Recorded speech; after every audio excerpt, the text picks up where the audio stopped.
in order to keep my field of view, right? Think if you had, if anybody's ever been snorkeling or scuba diving, right? You're kind of like, you got that field of vision, like your best field of vision, right? Kind of like this. I think I said no effing way. I think that's what I said. Yeah, something like that. Chaz's eyes, Chaz of course, was just like looking dead sprint, you know, Kentucky Derby straightaway right at it. What's up, guys? It's Dowdy. I'm back here for episode 5 of BR Weekly. We've got J.K. Whited here with us. He's the longest-standing member at Baseball Rebellion. That's true. That's a fact. And yeah, we got an exciting show for y'all. We're going to be talking about the playoffs. The seedings are now set. We're going to talk about what matters the most in the playoffs, what's going to take a team deep. I don't know if you watched a few weeks ago when Chaz was on here. Chaz talked about why he's scared of horses. JK is going to tell you why. So we got that. We got our recruit breakdown, and yeah, we're excited to bring it all to you. So with that, I'll let JK introduce himself a little bit. Yeah, my name is J.K. Whited. A lot of you probably have seen me on videos and a bunch of things we've done in the past, YouTube videos, did a podcast for a while, obviously, anything we do online. And so, yeah, I started my college career at University of North Carolina at Asheville. I played there for 4 years, had the best time. That's where I met Chaz. So Chaz and I met in college. At that point, he had transferred in, I think the year before I got there, and we became friends that way, obviously, just being on the same team. After that, went back home after graduation, and actually it was kind of a funny story. I had a great marketing job that I loved, and it was right at that 2008 time where everything went nuts and the market crashed again and all that stuff. So I got laid off about 6 months into my awesome job that I loved. I was about to go to Vegas. It was great. Dang. So to make some money, I started getting into coaching and private lessons, and that's kind of how my journey and all this started. And at the time, I know Chaz was in Durham, and my brother was a high school player at the time. And my brother, who was always a pretty good defender, kind of lacked the pop in his bat to maybe even play at some level after high school because he really wanted to. And I kind of had this awakening that, he was going through the same system that I went through, right? Mm-hmm. Which, if anybody goes and looks at my numbers, I had no pop. I had no bat, right? Luckily I could catch, but I had no bat. So I was like, am I just kind of facilitating my brother down the same path I was on? Because him and I aren't physical specimens to kind of get away with bad mechanics. You mean your 5'10" stature? Yeah, and he's shorter than I am. So I was like, we got to do something different. I was looking around, started reading, kind of get into some different started reading Ted Williams stuff more, and this was all back kind of 2009-ish. And then so I started talking to Chaz a little bit because I knew he was out here in Durham, the Durham area, different places doing stuff, and he had some different ideas. And I was like, you know what? Like, what we're doing right now is just not going to cut it. Let's try something new. And started bringing my brother up here to see him, and just kind of back and forth, me and him, bringing my brother up, collaborating, talking. That's how this whole thing kind of got started. And in 2000, my brother's story was great because he went into the next 2 years hitting, I think, like 15-plus home runs between like high school, summer ball, and all that, which he had never done before. So then, in I think 2010, I moved to Durham, lived with Chaz, which I don't recommend you doing. But it was really nice, and moved here, and I started helping him out with lessons in barns and backyards. Yeah, I was about to say, y'all started in a barn, yeah, right? well, it was a barn, and then like a couple backyards and outdoor cages in the summer heat and stuff. But it's just kind of what we had to do, right? We had kind of a dream, a vision. I know he certainly did, and that's how this ball got rolling. Yeah, so that's kind of my story, getting in the Baseball Rebellion. And really my passion for this has always been about my own experiences, in the sense that I can remember walking to the plate having no confidence and really that I could do any sort of damage as a hitter, because I was always told as a catcher I was so good at it. Not to flex on myself a little bit, but it was always one of those things where everybody was like, JK, you're so good defensively, don't worry about hitting, just be great at playing catcher, which is catcher and shortstop, maybe the only two positions that can really say that.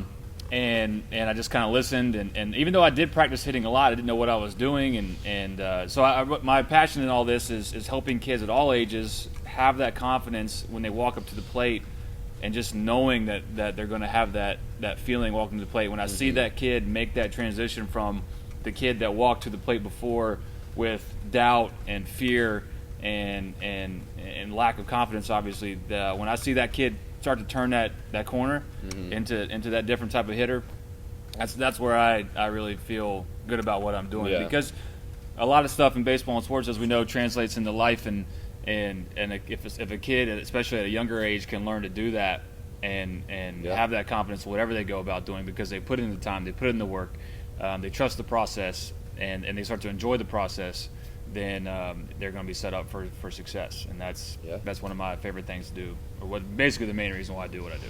Yeah, that's awesome. So let's get into like what's going on in the baseball world right now. We got playoffs coming up. Playoff time, baby. Playoff baseball, yeah. And so who do you like? Who do you like to win it all? Who's your most exciting team? Right. So I have kind of the betting favorite for me would probably be the Dodgers. I think they have a lot of firepower on the offensive and pitching side of things. I think they're going to be a tough beat. I know a lot of people have them in the World Series, so it's not like the most exciting pick, but I think I like to see a lot of those guys win one.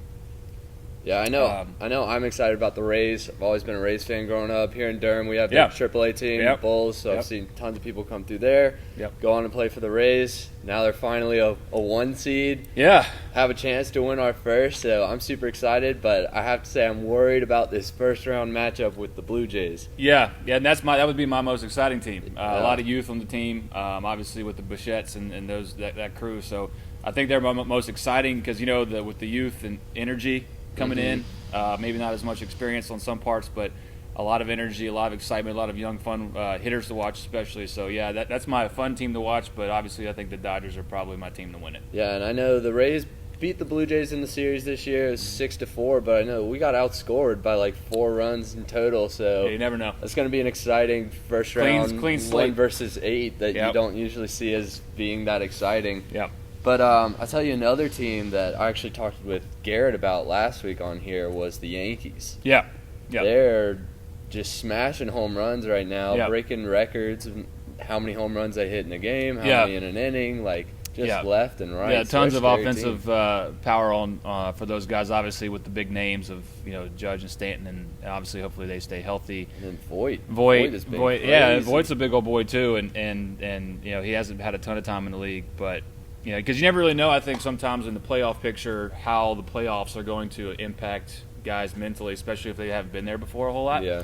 But, they're professionals, and it's going to be, it's fun to see the offensive showcases that are going to go on for a lot of these teams. Yeah, they've been a little streaky, so I wonder how they'll do in the playoffs. Cause if they're hot. If you hit a bad streak, then you're done. Going into the playoff, kind of everybody talks about peaking at the right time, because you can start off hot at the beginning of the year, cool off, or be hot in the middle, cool off towards the end, and you want to kind of have that mojo, that momentum going forward. And anybody that's played competitive sports understands what that is, because it's not something you can put your finger on, right? It's just kind of everybody's gelling. Everybody's communicating well. Everybody has the same kind of vibe going into practices and stuff like that. So it's important to have that going into it. Yeah. So I mentioned Chaz earlier and what we had talked about. We also talked about the A's and why they may or may not go deep. And we talked about pitching versus hitting and what matters more going into the playoffs. And he kind of came to the conclusion that the A's probably wouldn't go deep because they don't have that core pitching group. Yeah. So, what do you think? Is it pitching that takes you deep in the playoffs, or is it hitting? Or I mean, the numbers would agree with that. And as much of a hitting guy as I am, I also, like I said, was a defensive guy as a player, and I understand that. And if an average pitcher has his best day, it can shut down an offense pretty quick. You know what I mean? So obviously you're going to bank on the studs, the horses coming out to start games and stuff like that, but. Everybody kind of, their games rise up in the playoffs, obviously. So if you have that strong bullpen coming out that elevates their play, especially nowadays with so many bullpen pitchers, as opposed to guys going 7, 8, 9 innings now. You got so many arms coming out of the pen that are electric, and if they're on, then it's tough. Yeah, it's tough as an offense. You got some teams now, like the Rays, doing this. Throw a guy at the beginning for an inning or two and then go to your starters. Yeah. So you really are seeing a lot more pitchers now. Oh yeah, you're seeing a lot more arms, and obviously these arms are not getting, they're coming out harder. You're seeing more upper 90s, triple digits out of these guys, and that's what's so hard as a hitter. As good as your mechanics might be, as physical as a specimen you might be, hitters take advantage of pitchers' mistakes. And when pitchers don't, not to say that you can't hit a good pitcher's pitch, like something on the corner and low, or a good slider on the corner or something like that, but if you look at the hot and cold zones of hitters, it's usually going to be a mistake pitch, something that is left up in the zone a little bit, or unless the hitter sits on it.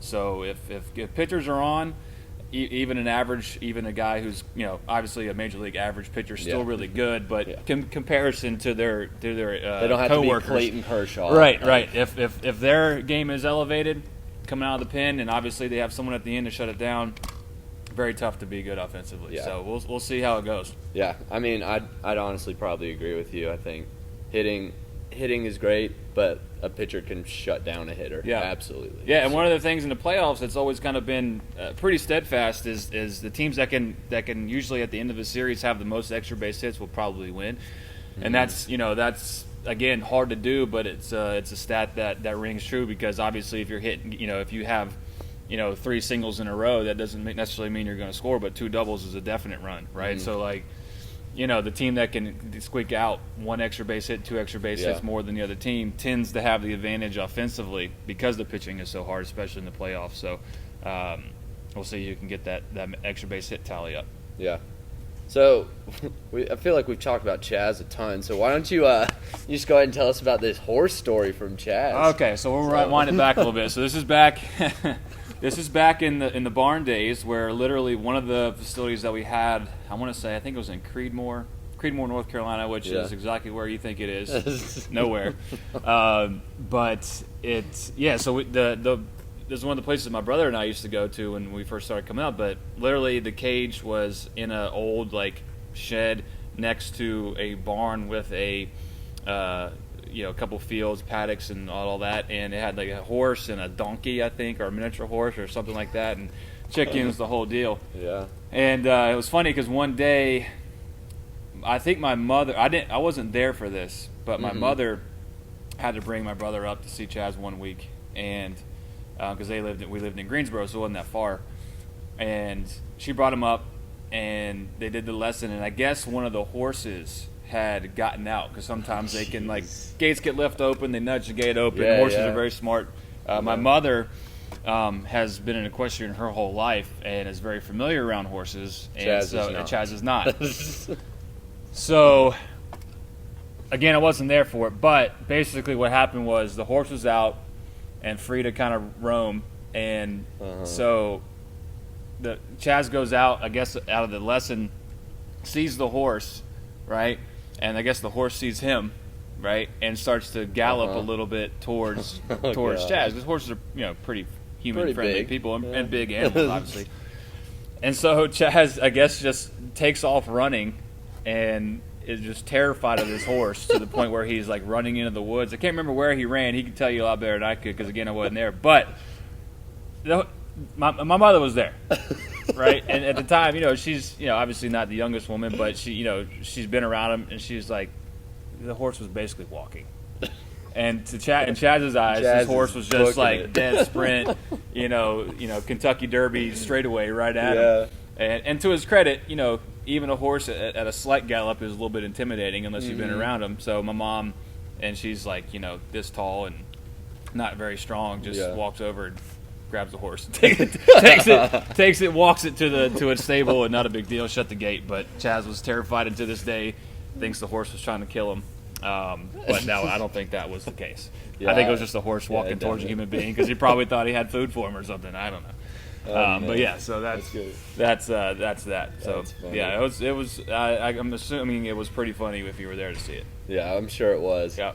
So we had a lot of talk on Facebook this week about our rack bat. Yeah. So a lot of people are talking about how it doesn't help with hand-eye. Why would I get this? Yeah. Can we just kind of walk through that? Sure. Because I know there's just a lot about hand-eye on there, and the hands are not involved, and I think there's more to hitting than just hand-eye. Sure, it's important, but like, what's your stance on this? Yeah, so I mean, there's a definite argument, I think, that obviously if your hands aren't involved, how can it be deemed hand-eye coordinated? Like, it helps your hand-eye coordination. One of the things that gets lost a lot in talking about hand-eye coordination and the vision of the baseball as it comes in from the pitcher is the counter rotation of the head during the swing, right? So if I'm rotating open, pitcher's throwing the ball from the camera right there, as I rotate open to engage my swing, right, my head, right, in order to keep my field of view, right, think if you had if anybody's ever been snorkeling or scuba diving, right, and you're kind of like, you got that field of vision, like your best field of vision, right, kind of like this. Right, if that ball's coming in, I want to counter-rotate my head against my body's rotation. Yeah. Right? So if I can keep that center field of view longer on the ball, right, the better idea of what that ball obviously looks like, where it's going, that kind of thing. And as I'm rotating the bat, right, I'm going to hit that ball cleaner, or at least have an opportunity to hit that ball better, right? Yeah. And so with the rack bat, all right, you can really focus in on doing that better. Yeah. Right? Because you can, without the worry of necessarily hitting a baseball. And as you know, a lot of things we do at the Baseball Rebellion are baseball bat, baseball related. Yeah, a lot of movement work. A lot of movement work, right? You can really, it's easier to kind of lock that in as opposed sometimes with kids and bat. Not everybody needs it, right? It's like prescription medicine, right? Not everybody needs it. But if you want to be able to not worry about necessarily hitting a baseball, when we do usually use the rack bat as some sort of squishy ball, material, you're not worried about necessarily getting hits because it's not a baseball. It doesn't have the I got to get a hit vibe to it, right? So the hitter is more clear and free-minded to focus on particular aspects of the swing, especially that counter rotation of the head and chin back to the rear shoulder as that barrel and ball kind of come together in the hitting zone. So and the hitter has to come to the understanding that the back shoulder will deliver the barrel to the ball, right? So a lot of players think the hands and arms kind of go to where the ball is, and that's true to some extent, especially like on certain circumstances and extreme circumstances. But we want that back shoulder to obviously try to match the pitch plane, right? So if it's a higher pitch, my back shoulder stays higher. Back shoulder goes lower on a lower pitch to get below it, so we can work the bat back up.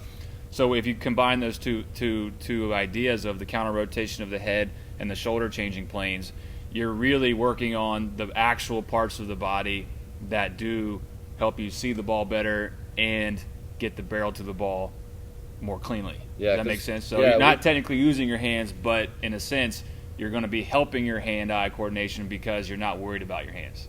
Gotcha. Yeah. Gotcha. Because we talk a lot about posture. Right. And I think that's one thing that, it forces you, sure, anyone can stay standing up straight and drop their hands and hit a low pitch from time to time. Right. But if you watch the best hitters, I think Mike Trout's hands down the best example. Yeah. The way that he bends over to get a low pitch is just, it's incredible. Yeah, and people don't they see that, but they don't connect the dots a lot of times with that. When you see a lot of young players sit their chest up and their head lifts up. It's just a total breakdown of the swing when you do that. I mean, anybody that's watching this that's ever played golf can probably imagine if they're hitting a shot or with the driver or whatever, and they lift their head and eyes away from the ball right as they swing, right? How much that impacts, obviously, the speed of the club, obviously the direction of the club. It's the same thing as baseball, right? Your vision. I mean, in baseball, the ball is already moving on one dimension. Now you're going to make it move in a second dimension because now you're getting taller, right? I mean, everything's just a domino effect of bad things after that. So creating that posture, maintaining that posture is one of the cornerstone kind of vital things about a swing that is what a constant in most major leaguers, obviously. You can't have that movement in your swing against the pitchers that they're seeing day in, day out. But obviously Trout being able to do it, he's stubborn with it. You'd be hard pressed to find him out of in a bad posture position in just about every single pitch, which is again part of his success. Yeah, I agree. So we got one last thing for you. Yeah. Oh, well, actually, we got a little bit more, but do it. JK's going to break down this recruit. We got Judd Fabian this week. He's an outfielder. He's from Florida. He goes to Florida. He's eligible for the draft next year. So we'll see if he sticks around for his senior season at UF. It's going to be his junior year this year. Yeah. But I'd have to imagine heading to the draft after Probably, this next yeah. year. When you're that kind of caliber, yeah, you're probably going to go most likely. All right, so JK is gonna give you a quick little breakdown of his swing. So here you go. So I'm just going to play it through a little bit for you just to kind of look at and just kind of see what he's got going on. As you can tell, just from the looks of him, he's not afraid to swing it, that's for sure. Good athletic build and swings it athletically. That's kind of the thing that jumps to mind when I watch him swing the bat is, he's got some pretty aggressive movements, leg kick a little bit here, nice backward move, but, coils the hips in. It kind of reminds me a little bit of Yelich and kind of what his back knee does. You can see his back knee rotating out towards the the catcher as he coils in, which is a positive effect because, again, he's not leaning on that back leg, and his back leg stays pointed kind of back at the pitcher as he goes forward. So what that's telling us is that he's maintaining the coil in the rear hip as he moves forward. Okay, and that's a big deal. He's not unloading his hips as he's moving forward. He's keeping them loaded as he moves forward. You can see the dynamic move forward with his hips. You can really see how he's not afraid to move his center forward, where you see a lot of kids kind of lean on this back leg and then reach their foot out because they think that that's a stride. And it is not, for a guy like him and his size to get the most out of his body, he's really moving it. One thing that impressed me about all the video I've watched is just kind of his swing sequencing. He's pulling that elbow back as he moves forward, landing with his obviously on the ground here with that elbow still behind him. This is a place you want to get to. This is a place that allows for maximum amount of stretch with that elbow pulled back and the upper body resisting away from the lower half, creating that stretch in his middle to therefore use. And when he engages in the swing, you're going to see the hips start to open up, that back leg and knee start to pull, right? The back hip, knee, everything's pulling inward away from the catcher at this point, but maintaining head position. So you can see him land, head kind of back over the knee in that general area. You're going to see the back hip pull under and the knee pull under the head, so the head is staying pretty much in space. At the same time, the front leg is obviously engaging in the ground through the heel, as you can see the toes in the air, getting that good pushback through the quad and the front glute, pushing back to maintain that position and to help rotate the pelvis. At the same time, upper body turning down below him. Now, he gets a little scoopy in this swing, and what I mean is the hands are a little bit lower than that back elbow. Now, we have to take the pitch into context here a little bit. You can see the catcher turning his glove under, so we have to assume this is some sort of maybe ball break. I don't know the pitcher here, but ball breaking kind of down and in on him a little bit here, so he's got to do some kind of athletic things to get the barrel to the ball. At the end of the day, that's what matters, and you can see the upward motion of the bat coming back up through the ball. Eyes down at contact, everything you want to see from a possible draft pick. So very excited for him as he continues to achieve goals and his dreams, obviously, as a professional baseball player. I like the way he moves. From the gist of his swings, I think he's got a little bit of work to do in the bat path arena. I think he cuts some balls that I think he shouldn't, but we all do at some point. And with the limited swings I could see from him, he still did some really good things athletically, and I think that's probably the big takeaway is not being afraid to move, right? All this is happening during the loading process, and when I talk about hitting, this is the first thing I gotta be picky on with guys, because if they're not loading their body properly, then the swing itself can't happen the way we want to anyway. Okay, so good stuff here from Judd. Nothing but the best from my man. And keep rocking, keep rolling, keep smashing, and thank you guys for watching today. All right, so that was a great looking swing from Judd Fabian. We're going to talk about JK's week now. What's been going on this week? Any cool moments and lessons or? Yeah. So anytime I think like I said earlier in the show here, anytime a player kind of grasps that thing, right? Whatever they've been working on, it could be head position thing, it could be an arm thing, foot thing, whatever. Anytime that can happen is a cool thing, a cool moment, especially when they've been grinding on it, because some players, as we know, and most of us for that matter, we don't just pick things up with one idea, one time. It takes time, it takes failure.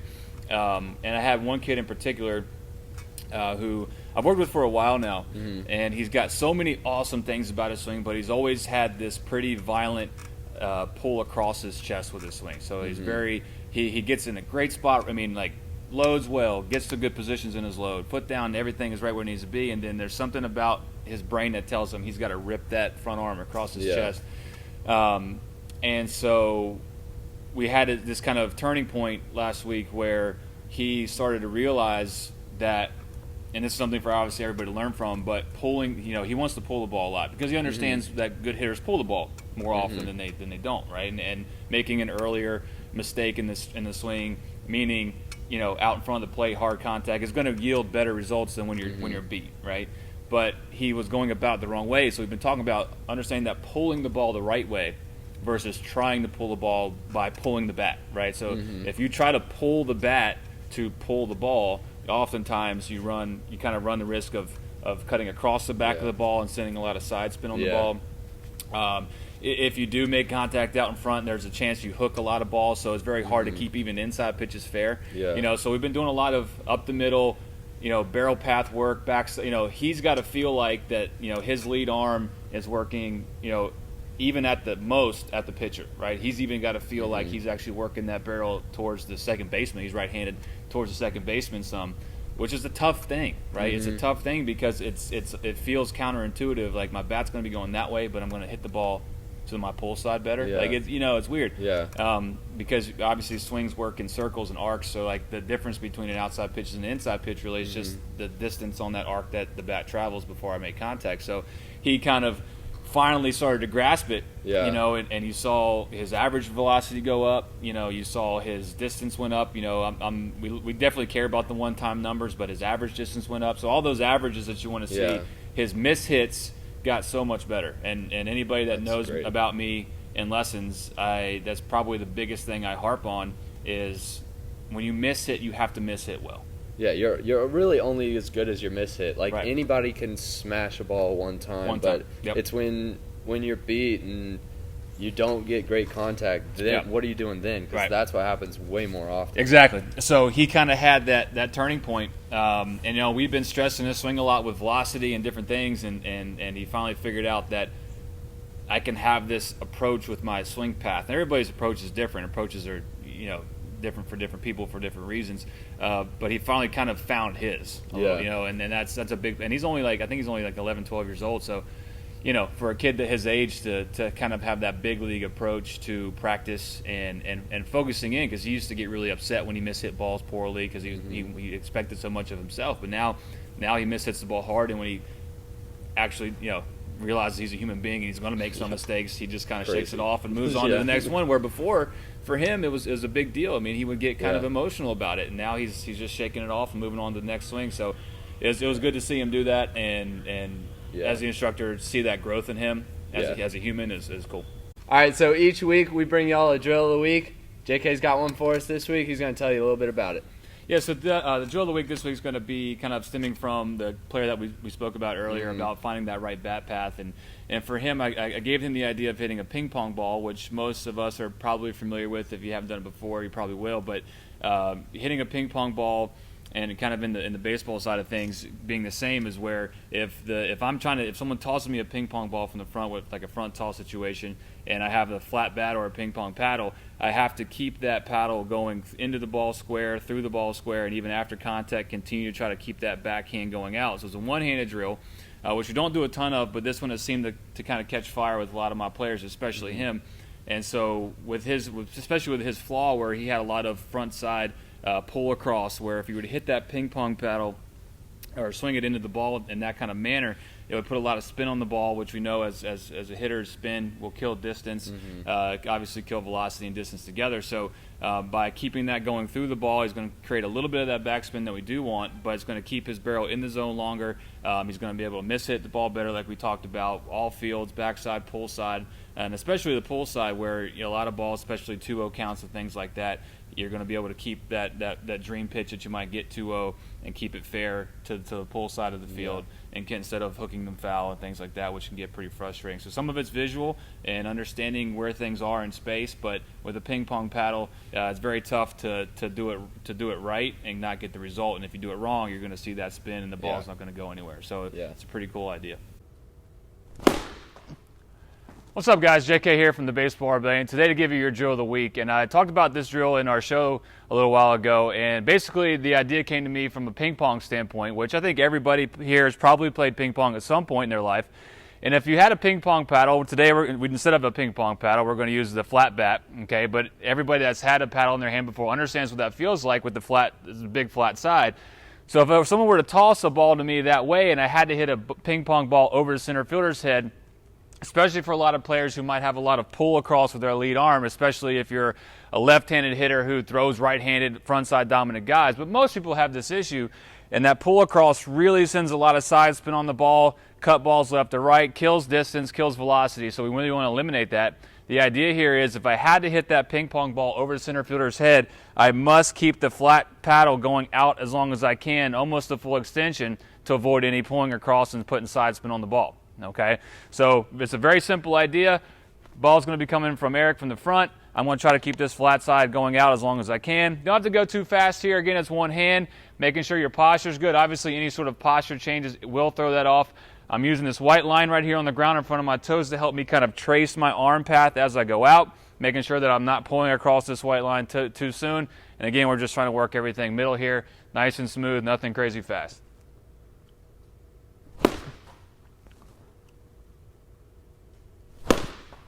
Something like that. Okay? Really easy idea. Everybody's played ping pong before. See if it works. Thanks a lot, guys. Chaz has actually got something he wants to talk to us about. We actually had a bet going this past week. You probably saw a little bit about it on last week's episode, but me and Chaz went out to lunch on Monday. I don't know how it came up, but I don't know how it came up either. 'Cause it's preposterous.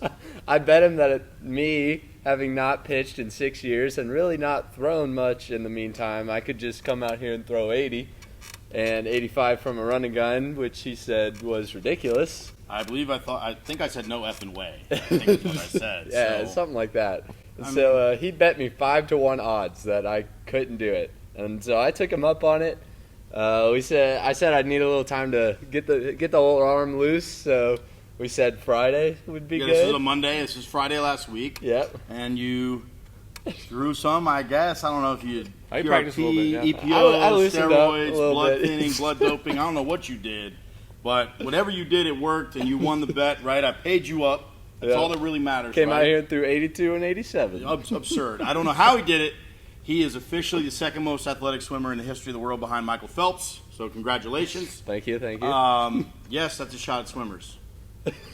That's okay. They can handle it. I'll deal with it. They'll be all right. The bottom line is this. You won. You were right. And I was loud wrong. And if you're going to be wrong, JK knows, you want to be loud wrong, right? And I'm good at that. You're allowed a lot of things. Loud wrong. A lot of ways. CPG. That's Chaz Pippin guarantee. That's as good as money. So. And he paid up. If you can go back and watch the video, it's out on social media. Yep, you should watch it. It was check it out. It was good to see Dowdy succeed at something. For once. Yeah, congratulations. So, can I borrow some money? No.